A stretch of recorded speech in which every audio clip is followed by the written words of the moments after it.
Good morning. Good morning, sir. How are you? I am fine, sir. Okay, dear kids, today we will learn about shapes. Shapes के बारे में हम लोग जान रहे हैं. शेप मीन्स क्या होता है? आकार.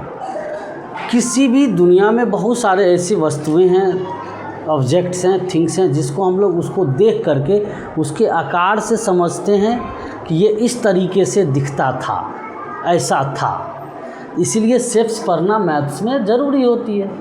अब बहुत सारे ऐसी चीज़ें आती है कैलकुलेशन के अंडर में, जिसको हम लोग शेप से फाइंड करते हैं. उसका एरिया बताते हैं, ठीक है, उसकी कितनी कैपेसिटी होती है, लेंथ होता है, सारा चीज़ बताते हैं. लेंथ मीन्स लंबाई. तो आज जो हम लोग का टॉपिक है, पर्टिकुलर टॉपिक, वो है प्लेन यानी कि flat shapes. Plane shapes, flat shape, इसको हम लोग 2D भी बोलते हैं. बताए थे ना 2D और 3D. 2D का मतलब होता है 2 डायमेंशनल, यानी 2 तरफ से हम उसको देख सकते हैं. अब सबसे पहला जो शेप है हमारा, उसका नेम है रेक्टेंगल. क्या नाम है? रेक्टेंगल. क्या नेम है? रेक्टेंगल. अब रेक्टेंगल से हम लोग परिचित हैं पहले से, क्योंकि रेक्टेंगल एक ऐसा शेप होता है जिसके सामने यानी अपोजिट जो साइड होता है वो इक्वल होता है, बट ऑल साइड इक्वल नहीं होता है.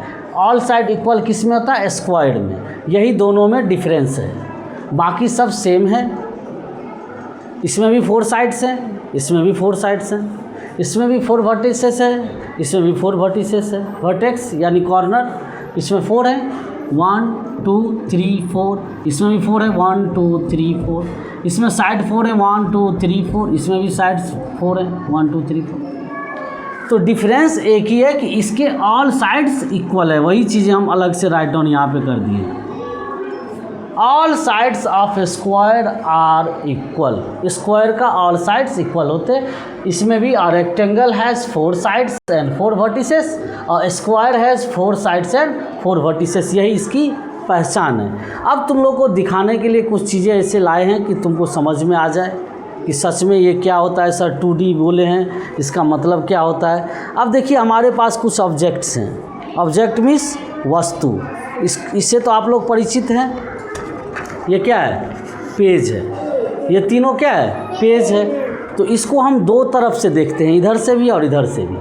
सारे पेज को इधर से भी और इधर से भी देख रहे हैं. इसी को हम लोग 2D यानी 2 डायमेंशनल कहते हैं. समझ में आ गई?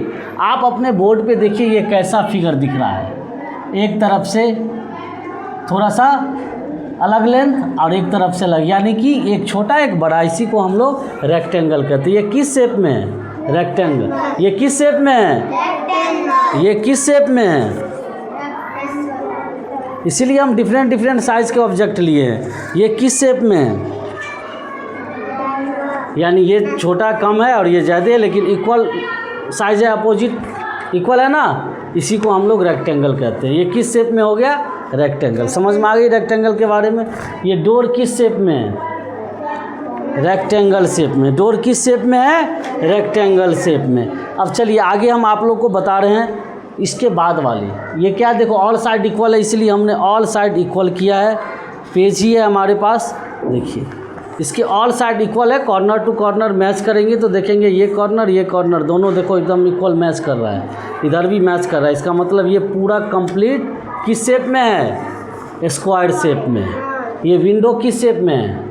स्क्वायर शेप में. एक छोटा सा भी स्क्वायर बना है, इसलिए कंफ्यूज नहीं होना है. ये भी स्क्वायर ही है. देखो इसका भी ऑल साइड इक्वल है.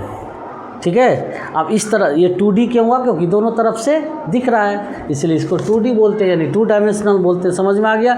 इस तरह का शेप कहीं दिखेगा तो बता देंगे ना किस शेप में था. तो स्क्वायर शेप में. जैसे कोई पेज, कोई क्लॉथ्स, कोई भी चीज़ें हो सकती है. Any problem? No. Next is बोलिए. नेक्स्ट आफ्टर स्क्वायर बोलिए. देखिए इसमें ये क्या है? ये ट्रायंगल है. इसमें कितने साइड्स हैं? 1 2 3. कितने कॉर्नर हैं? 1 2 3. यही चीज़ें इसमें लिखी है. देखिए ये है कि नहीं? ऐसा ही है कि नहीं? ऐसा ही दिखता है कि नहीं? बताइए. तो इसमें कितने vertex means vertices more than one रहेगा तो वर्टिसेस बोलते हैं, यानी कॉर्नर। तो कितने कॉर्नर हैं? 1 2 3, 1 2 3। कोई भी ऑब्जेक्ट ऐसा दिखेगा जैसे समोसा, कैसा दिखता है? ट्रायंगल की तरह। सैंडविच बनाते हैं लोग काट करके, वो भी कैसा दिखता है? ट्रायंगल की तरह। तो इसमें देखिए 3 साइड भी है, 1 2 3, ये साइड मिल करके ट्रायंगल बन गया। Any problem? कोई दिक्कत? अगर कोई दिक्कत है तो बताइए। नहीं ना कोई प्रॉब्लम है? Any problem? Give me a pencil. देखिए ये 3 ऑब्जेक्ट है ना, यानी 3 समझो ये लाइन है, स्टैंडिंग लाइन है। इसको हम देखो यहाँ पे ये क्या बना दिया, तो इसमें कितने साइड की जरूरत? देखो ये भी एक साइड हुआ, 1 साइड, 2 साइड, 3 साइड बना। और जहाँ पे साइड, यहाँ पे 2 साइड मिलते हैं, ये कॉर्नर कहलाता है। ये कॉर्नर हुआ 1 2 है, यहाँ पे एक 3। समझ में आ गई? कोई दिक्कत? चलिए अब नेक्स्ट क्या है? सर्कल। मम्मा रोटी बनाती है, उसका शेप कैसा रहता है? सर्कल। आप लोग के घर में थाली होगा, थाली का शेप कैसा होता है? बस उसी चीज़ को हम लोग को समझना है। अब देखिए हमारे पास बहुत सारे ऑब्जेक्ट हैं, है ना। ये देखिए सबसे छोटा सर्कल, किस शेप में है? ये सर्कल। इससे भी छोटा होगा, लेकिन अगर राउंड होगा, पूरा गोल होगा तो सर्कल ही बोलेंगे। देखिए किस शेप में है? ये किस शेप में है? देखिए ऐसा ही है ना सर्कल। अब देखिए सर्कल में कहीं साइड है, कॉर्नर है? नहीं है। तो यही चीज़ राइट डाउन किया गया यहाँ। A circle has no sides and no corner. Circle के पास ना ही साइड है ना ही कॉर्नर है। ये ऐसा दिखता है, जैसे ये देखो, ये कैसा दिख रहा है? ये कैसा है? सर्कल के। समझ में आ गई? चलिए अब नेक्स्ट है, सबसे नीचे हमने बनाया है कुछ, स्पीक लाउडली। ओवल। ओवल यानी एक देखे हो तुम लोग अंडा, वो किस शेप में होता है? ओवल शेप में। देखिए ये क्या किस शेप में है ना? ये किस शेप में है? ये किस शेप में है? कोई दिक्कत? समझ में आ गई तुम लोगों को? समझ में आ गई या नहीं आ गई? कितना सिंपल है, दोनों में सेम है। Oval has no sides and no corner. Oval के पास भी कोई साइड और कोई कॉर्नर नहीं होता है। Any problem? तो आज हम लोगों ने किसके बारे में जाना है? प्लेन शेप्स के बारे में, यानी जो फ्लैट शेप जिसको कहते हैं। ये फ्लैट हो गया, ये क्या हो गया? फ्लैट। और सॉलिड शेप के बारे में तो अच्छे से जान गए, जिसको हम लोग छू सकते हैं, उसको 3D बोलते हैं, यानी कि 3 डायमेंशनल।